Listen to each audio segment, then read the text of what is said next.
நெடுஞ்சாலைத்துறை சாலை பணியாளர் சங்கத்தினர் கோரிக்கைகளை வலியுறுத்தி சென்னையில் உண்ணாவிரத போராட்டம் நடத்த இருந்தவர்களை கைது செய்ததை கண்டித்து திருவாரூர் அரசு ஊழியர் சங்கத்தின் வட்டக்கிளை சார்பில் கண்டன ஆர்ப்பாட்டம் நடைபெற்றது. திருவாரூர் நெடுஞ்சாலைத்துறை அலுவலகம் முன்பு அரசு ஊழியர் சங்க வட்டக்கிளை சார்பில் தமிழ்நாடு நெடுஞ்சாலைத்துறை சாலை பணியாளர் சங்கத்தினர் சென்னையில் 4 அம்ச கோரிக்கைகளான சாலை பணியாளர்களின் 41 மாத பணி நீக்க காலத்தை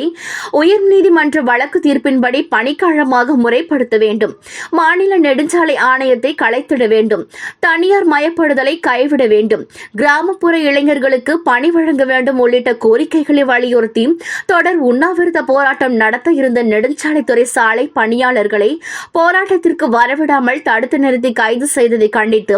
திருவாரூரில் கண்டன ஆர்ப்பாட்டத்தை நடத்தினர். இந்த ஆர்ப்பாட்டத்தில் அரசு ஊழியர் சங்க வட்டக்கிளை தலைவர் மகாலிங்கம் தலைமையில் வட்டக்கிளை செயலாளர் தம்பிதுரை,